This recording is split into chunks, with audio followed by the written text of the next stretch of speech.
commentating, illustrating, description giving, a couple of adjective experts, analyzing, summarizing, comic book myth seeking. People of the universe, this is yours.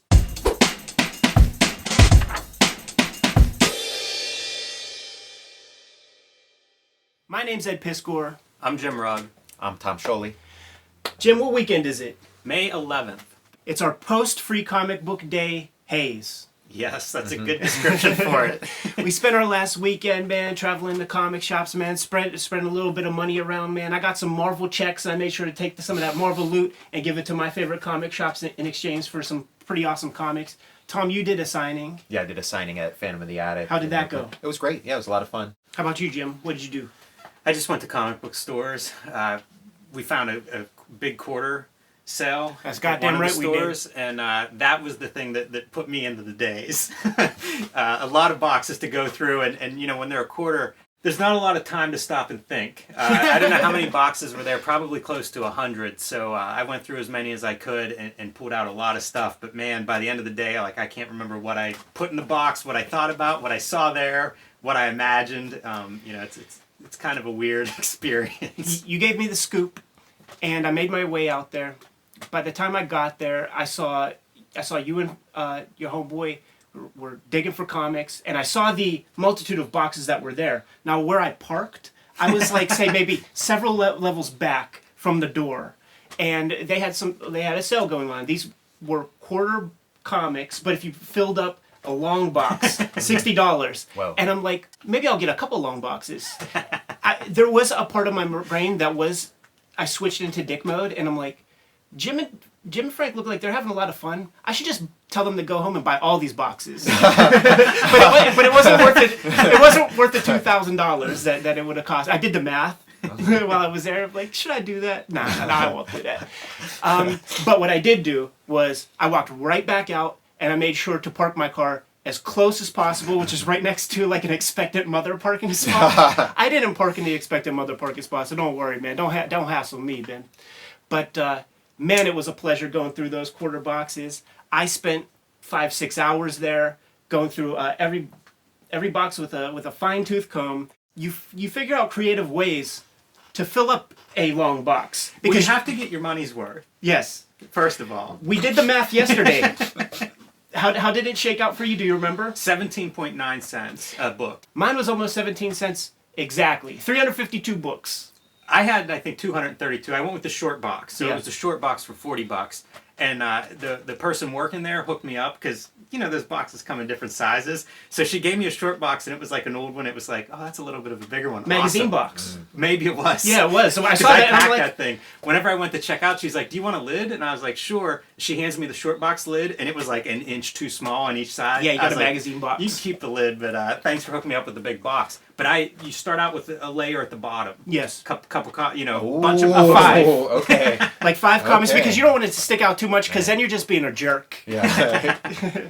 Oh man. And then of course you pack them in on the sides. Absolutely, man. Really, really tight. Like, This I is was hacking. You guys are hacking these I was things. amazed because like I was like, hey, let me take a look through your books, and you couldn't even like you just had this brick. It almost like you know, the pulp paper that it took to like make these. You almost like rebuilt the tree bark with this thing because it was as heavy as like pulling out a root or something. It's like, holy Well, shit. you know, they estimate it's about 300 comics in a long box, and I had 232 in my short box. Yeah, that's so awesome. It's pretty good. It did bum me out when we Here got was the the- math because it's like I could have done better. Yeah, you definitely could have. Yeah. Definitely could have. You know what? You know another trick? You take all the backing boards out. Absolutely. This is the one I didn't do, and I regretted because when I got home, the first thing I did is Toss tear them, out all yeah. the bags and boards. You can save a lot. Whenever I did that, it was no longer the brick anymore, and it was like, Right. oh, I could have probably fit another 15 comic books in here. And the other thing, you know, maybe like 5 books this way, 5 books that way, 5 Smart. books this way, 5 Smart. books that way, man, and then you could just pack them in a little tighter. And what I'm trying to say is, this box that I put together was so freaking heavy. I had to put that shit on my shoulder. My fingers were screaming at the end of it. Yeah, man. you're carrying a log. And by the way, like you know, I'm there for hours and hours. I'm not getting any kind of nutrition. I was passing out. I was passing out standing there. You're like blowing up all this like toxic mold. That's into your for goddamn face. sure. I took a picture after I was done because you have to go wash your hands like as soon as you stop this. And so I took a picture and my hand was just black. It's pretty gross. I have a question for both of you guys. What was the coolest book you got out of this, and then what was like the most ass book? The book that you like just had to take just to fill up your box. I found an issue of. And you got that thing at the end of the day, man. You know, you had your box, and it was like you put one more book in here, and the structural integrity of this box is just going to explode out of the bottom, man. So you had to tuck that one under your arm, man, because there was no way it was going in there. But I found. That's an amazing man. Finding that for 17 cents. Yeah. Well done. Yeah. But we are going to do episodes of these. They're so much fun. Like I think of like when we do the Wizard episodes and we sort of assemble, you know, that's a snapshot of that time period and we pull out some books that are related to whatever's in that issue and we get to kind of do a little history and talk about what was going on. This box is kind of like 30 years, you know, it's spread out and it's everything like I have Marvel, Image, lots of black and white indie books. It's such a strange collection of books. I'm very excited. Ed and I were talking about we should look at these under the camera because I want to see what he brought home. Because with some of this indie stuff, like it's like it doesn't exist. You can't find it in a Google search. I always end up seeing things that I'm like, I don't know what, I've never seen this before. I have no idea what it is. I found stuff from like James O'Barr that I didn't know existed. So there's definitely going to be some fun stuff to flip through. And I'll be curious, you know, just to have another cartoonist that knows comics looking at this stuff and filling in questions I have for mine and also seeing what you pulled out of there. My box is very steeped. And I think like, since you have the half box, that'll be an episode. And I think my long box, probably break it up into two parts because we're going to allow for conversation while we go through these things. And it's exhausting going through this kind of thing. But I made note of, and my stuff it's all pretty much black and white indie. I have access to every single Marvel comic in existence, up to a point. I have the same thing for DC. I have all those bases covered as much as I need. Like everything that I need to see on paper, I have on paper. So it's like I need to find the unorthodox stuff.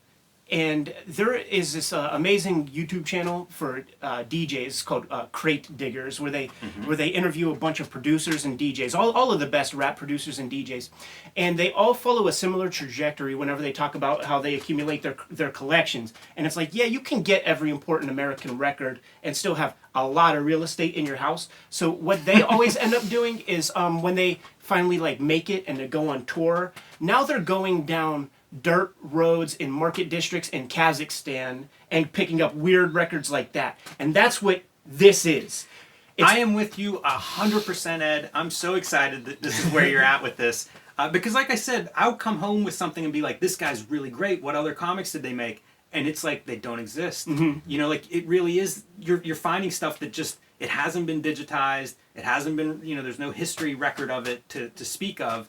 You just have to go and find these weird collections and odd collections. I don't know that the stuff's even worth much. It's just hard to find. You know, it's one of a kind almost. There are things to learn from it, and I'm not going to blow the spot because we have those episodes to talk about, but we'll get into it more on those show and tells, man.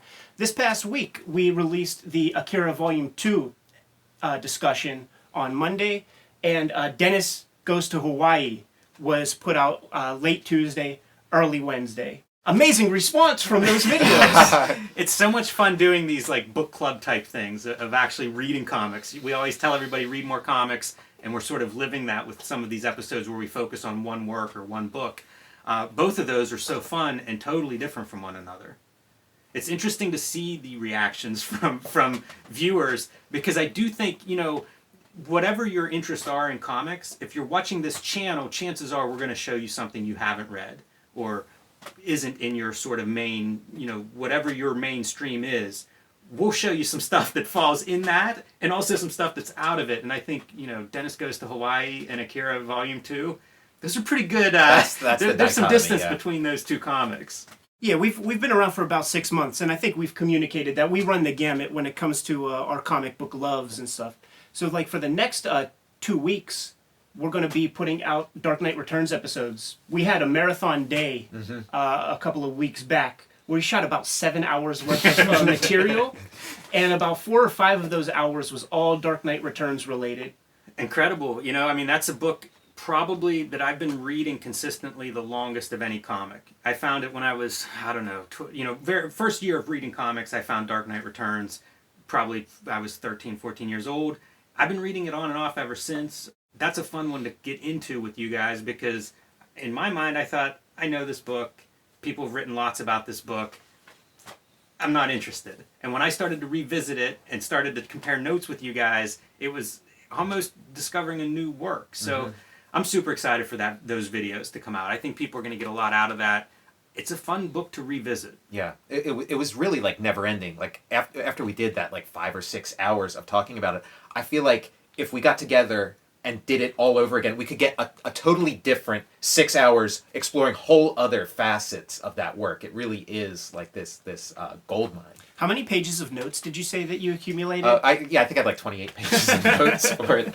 I might do a book about Dark Knight Returns. We should do a zine collection of notes because it was the most notes I've had on anything we've done. Not 28 pages, but the most notes. Can I tell you about the sort of like worst business move I've ever made in my entire life? It has nothing to do with cartooning per se, but we released a while back. We released a show and tell video where we were showing off the early works of Dan Clowes, Chris Ware, and like my crown jewel was like the self-published Love and Rockets #1. You know, there's like 900 copies of that thing that exist or whatever. And a good friend of the show, remain nameless, saw the video, dug the video so much, but he stunned it a little bit. And he's like, oh, Ed, you might like this. And he showed me this scan of, he owns page 1 of Love and Rockets 1, the first Jaime page. He owns that. Wow. Bought it in 1986 for, he said, $100 at a little, kind of like the local zine fair. It's just like where they live.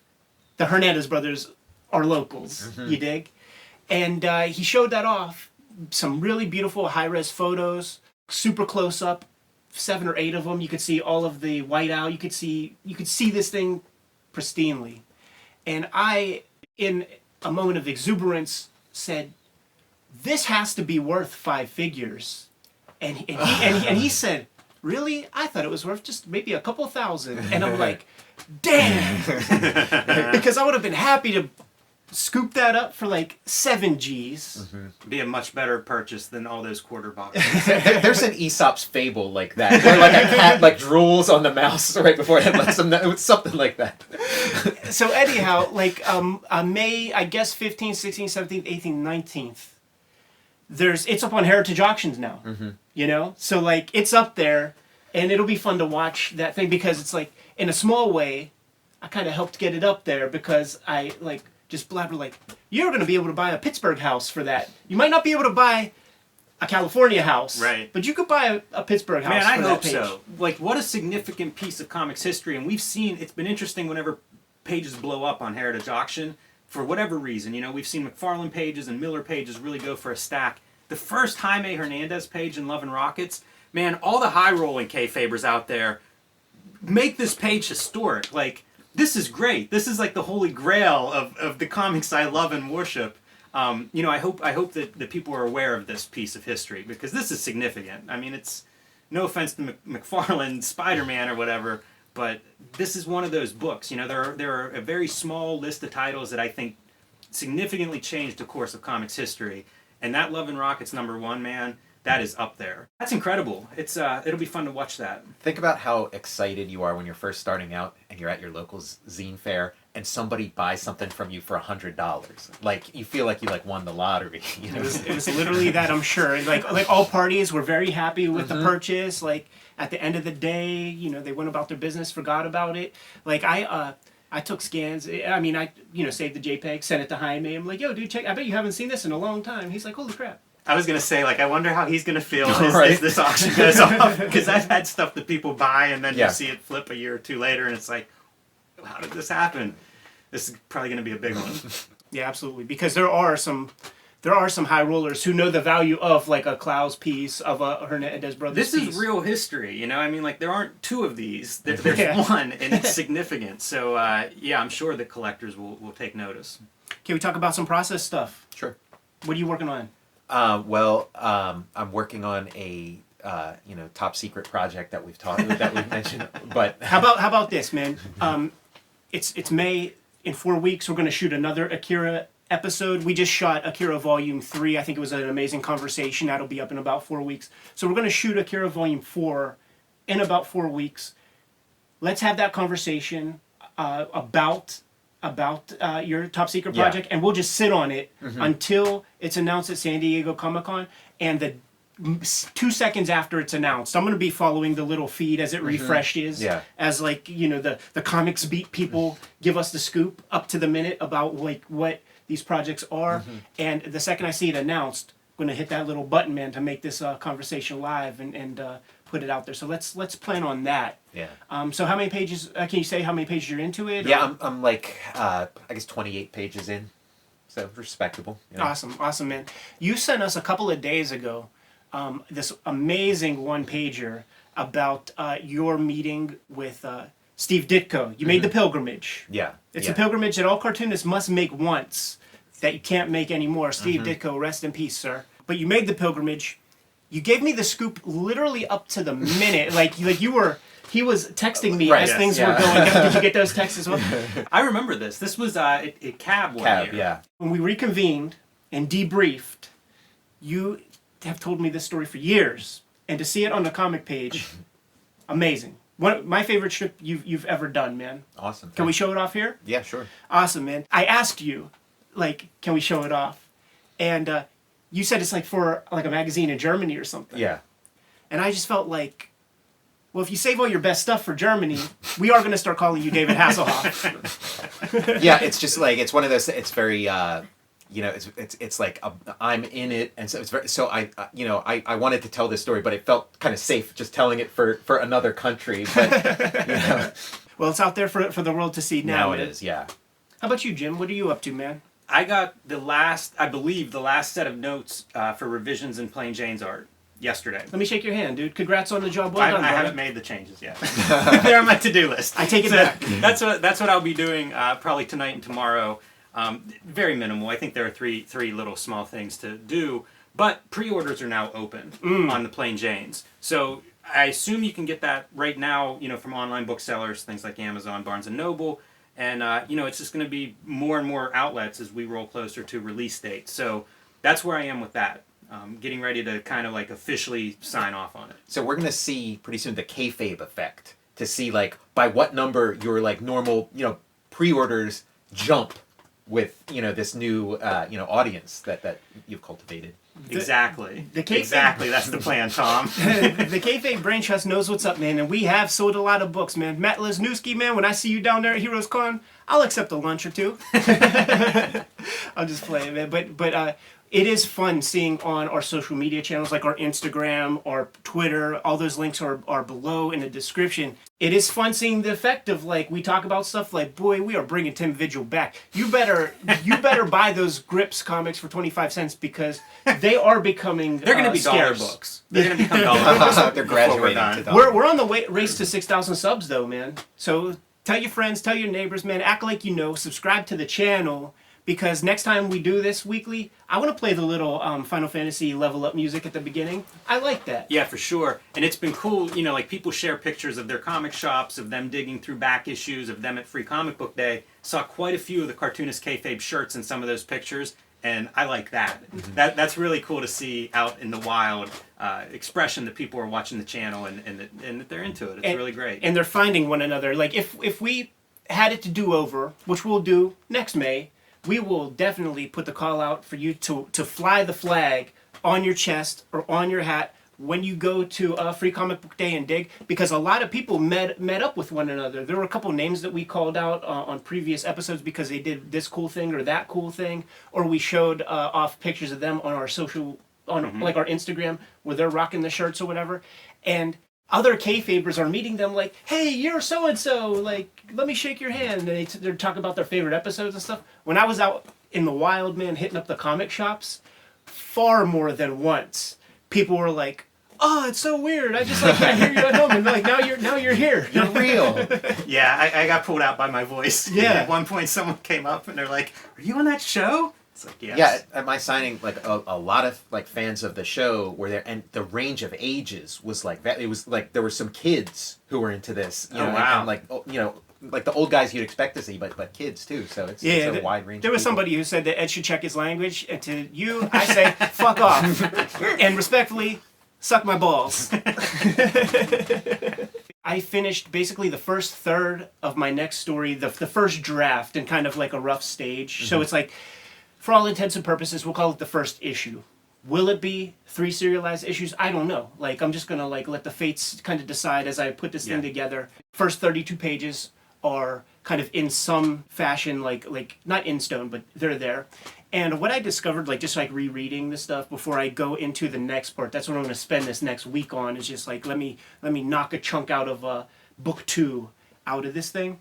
Is I identified like there's a lot of like plot stuff that's happening on these pages. So for myself, it's like letting me know, okay, yes, this has to happen on this page. This, we have to get from point A to point B on this page. This thing has to occur. Now I think where my mind is at, especially with all the master classes and things I've been reading just about like the art of writing, what is kind of like floating around in my mind is like, now how can I get maximum character out of this set of things that need to happen on these pages? So it all might be like redone, redrawn, and reshuffled around where it's like, okay, like I have this moment where this character has to start here, end here. But now, how can I just like rethink this entire thing to just like get you to know the character better in a more subtle way than, using captions and all that sort of thing. Like that's the exercise. Like every single comic that I do, I set myself up with a slavish rule set that I try to adhere to as much as possible.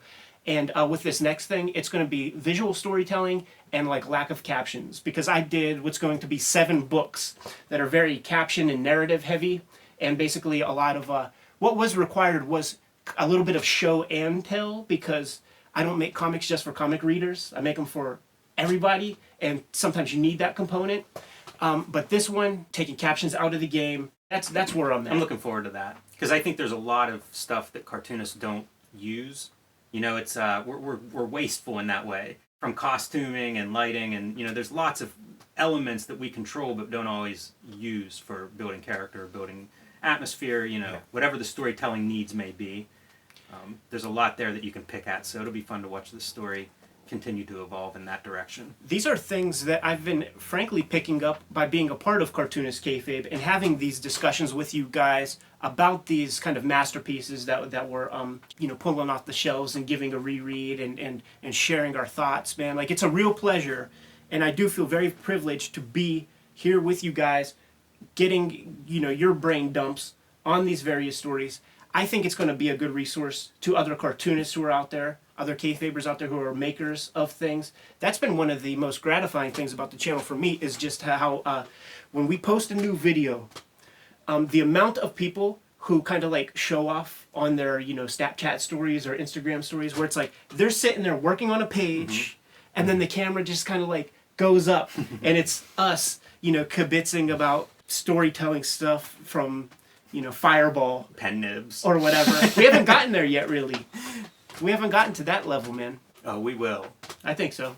I feel like I would be remiss if I wouldn't have mentioned that your homeboy Eddie P is up for that Eisner, man, for that best limited series. For the only Marvel book up against like 4 DC books. The hope is, let's split the vote amongst all those DCs so that your homeboy Eddie P could just like slide right on by, man. And I really like, we could say that my collaborators number in the hundreds, because it's like taken from the long history of X-Men. But I'm the dude who put the words and the pictures on this son of a bitch, man. And unlike Sean Gordon Murphy, I don't have an airplane hangar full of assistants working with me on my stuff, man. So boy, I love seeing just my name. I'm like in a fist fight with 10 motherfuckers with a hand behind my back, because it's all the teams and it's only me, man. So I'm knocking them out. And if you're a fan of the underdog, you're gonna vote for me, man. How many more Eisners does Tom King need? And waterboarded it.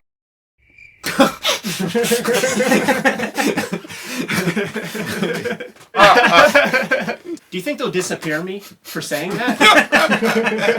I think you're safe. Okay, cool. I wish comics were that important. What kind of cons do we have coming up? We have a few coming up. Mid-June, we will be in Charlotte at Heroes Con. One of the big East Coast cons. Good for comics fans, comic art fans. One of my favorite shows. Good food around that con, which is a nice plus. We'll be hosting some panels there. Stay tuned for information on that. But if you come to Heroes Con or you're thinking about coming to Heroes Con, definitely stop by, say hello, let us know that you watched the show. Let us know, what you want to see more of on the show. So we're looking to get out and really promote the show at some of these events and kind of see how it's hitting within comics. It's one thing to sit here on kind of behind the, in front of the camera and do this. It's another thing to get out and actually see how people are responding to it in person. Yeah, Jim and I are placing bets over-unders, how much Kayfabe merch we're going to see out in the wild, man. So just consider a standing order that when you go to a comic convention, no matter what it is, man, you got to throw on the Kayfabe shirts, man, and fly the flag, man. It's like the S on your chest. It's the cool cosplay. I'll be at ALA at the end of June. Yeah? 2 weeks after Heroes, the last weekend in June, I believe, ALA in Washington, D.C. I will be setting up there. I'll be doing a signing at Little Brown. If you happen to be at ALA, please stop by. I'll mostly be in Artist Alley.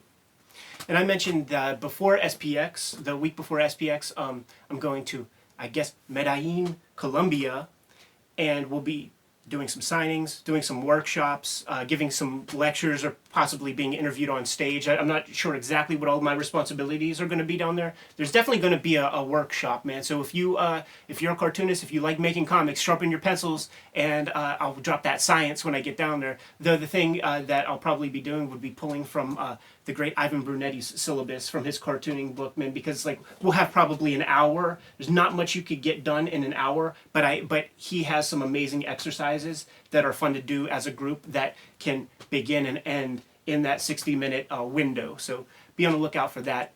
That's in the first week of September, and it's amazing. The channel really has a big reach, and there have been Colombian Kayfabers who are like, I can't believe you're coming to my country. So awesome. Same thing with Singapore. There are people from Brunei who are like, oh, I'm definitely coming. I guess it's just like a short plane trip to Malaysia. SPX comes after I go to Colombia, basically the next week. And it's going to be that 25th anniversary. I imagine they're going to bring in a lot of cool people. And I'm going to be floating around. Not bound by a table, but I'll be doing signings at the Fantagraphics booth, probably an hour a day at the very least. Jack Cohen, publicist of Fantagraphics, please don't sit me next to Dan Clowes whenever he's signing his studio edition. We'll probably have a stack of those at the show, hopefully. It'd be good for the show, I think, if you sat next to him. It wouldn't be good for my morale. Will you have a table out there? Yeah, I will have a table there. I usually have a table at that show. It's relatively close to us, so it was one of the first shows I did that I really enjoyed and had a good time and try to go to. Most years I make it there. So I'll have a table this year. I don't know if I'll have any early advanced copies of Street Angel or not. It's way too early for me to predict that. Yeah, but I will certainly have some cool stuff. I'm sure I'll make some zines between now and then, have my usual array of Street Angel and other comics there. So that's always a great show for books. San Diego Comic-Con, that's where my big secret project's going to be announced. So keep your eye out for that. That's only one of your secret projects. Right, I have two major secret projects going on. It's going to be a big year. Mm-hmm. It's going to be a big year for you, man. Before we split, did you see anything inspiring? Listen to anything inspiring? Good podcast or something I should listen to while I'm cracking? My latest stuff that I've been enjoying has been television shows. Barry with Bill Hader. Really love that show. And Killing Eve is probably my favorite thing that I've been watching lately. I enjoyed the first season. It reminds me a little bit of Elektra Assassin, which is kind of, I'm sure, it's gotten a lot of positive response. And I imagine that's not what everybody's seeing in it, but it's what I see. I see. And then the second season I enjoy even more. The characters are very charismatic. It's an assassin and an agency, and specifically an agent who is tracking that assassin and kind of their ongoing relationship and back and forth. And it's delightful. I really enjoy it. So that's been most of what I'm watching. I'm up to the last episode of Cobra Kai Season 2. It's like Full House with karate because Ralph Macchio is like, he's like the moral authority, and there's always like a lesson to be learned. You know, he's like, that's what you would want, like, because like Mr. Miyagi is such like an earnest, like good-hearted soul and stuff. So he's like carrying that on. But it really is like these like morality plays, and he's this like all-knowing like good guy. I've enjoyed that show quite a bit as well, and I keep trying to figure out like who figured this out? Because Johnny's the main character, right? And it's not like he's had this really big professional career. It's not like they look at him and go like, hey, this is a great actor, we can get in here. It's so unlikely that you would say, we're going to get this guy who didn't really do a lot after Karate Kid, and we're going to build a series around him. Yeah. And it's amazing. He's great in it, but it's so unlikely. Like that's one I look at and I've enjoyed. But I also think about, like, how did this happen? Totally. Because it's kind of genius. I mean, it's our era. We are now in that position, man. The same position my folks were in when they were telling me about Qui-Gon Kane and how great the show Kung Fu was, because there was going to be this new, Kung Fu, A Legend Continues came out, which I absolutely loved. But they were, like, building up this Kung Fu thing. And on, like, an Easter or one of those days where you got to stay home from school, they had, like, a marathon, and it started with the pilot episode. It was, like, a 2-hour, like, made-for-TV movie. And they're talking Kung Fu, Kung Fu, Kung Fu. And I check it out, and I'm like, this is a Western, Mom. This is bullshit. Like, you guys were talking some stuff, man. And yeah, there might be a part, man, where there's, like, a blind guy with a mustache who's, like, calling him Grasshopper, and he's got to pick up burning things with his wrists and all that. But that's a very small amount of this little Western tale you're forcing down my throat. I don't want to spoil anything, but the finale of season 2, phenomenal. Oh, man, it's I'm gonna the check best it tonight. episode of the series. I'm gonna check it out tonight. Have fun with that. Yeah, highly recommended. I got that YouTube Premium, which I think is what it was. I got it just so I could watch the Lou Pearlman documentary. He was like the guy who ran, Lou Pearlman. And then I immediately like canceled so it would be within that free trial period. So now I'm gonna have to like figure something out to get it again so I can watch Cobra Kai. The thing I've been checking out on Netflix, they have it's the Hateful 8 extended edition. Like a 4-episode? Yeah, they made it into like a show, like 4 episodes. And it breaks down pretty good until you get to the 3rd episode where like they just couldn't, like they had to smash like 2 episodes together to make it play enough. But it's really cool seeing it because there's like different music for certain parts. There's, you realize like the rigor of Tarantino's process because there are like extended conversations and things that like weren't in the original thing. Yeah, that's so cool. It's pretty cool. Yeah, I didn't even know that was happening. Me neither. I just saw it pop up and I'm like, oh, is this the Roadshow version? They said extended, and I watched it and I'm like, oh, this isn't the one I saw. That's amazing that it's out there because I saw articles floating around online, but I thought that this was like an impending thing for like, an anniversary release, which would be, around the end of the year. I want to see them do this for Inglourious Basterds because like remember when Tarantino like Inglourious Basterds was going to be like 4 hours long and then Grindhouse flopped and so then like he trimmed it down to this like super tight movie. I want to see the extended version of that. Should we get back to business? Yeah, we've probably been at this long enough. All right, Kayfabers, you know what to do. Like, subscribe, and follow the YouTube channel. Hit the bell icon once you subscribe and it'll let you know whenever we have new videos available. You can send the show email, questions, comments, feedback at cartoonist.kayfabe@gmail.com. You can also support the Cartoonist Kayfabe through our merchandise sale at Spreadshop. There's a link for that below this video. Our P.O. Box for Snail Mail, in case you want to send us your doubles, or a whole bunch of doubles so that we could do more unboxings. P.O. Box 3071, Munhall, Pennsylvania, 15120. So we're going to get back to making our comics, but you guys know what your marching orders are. Read more comics.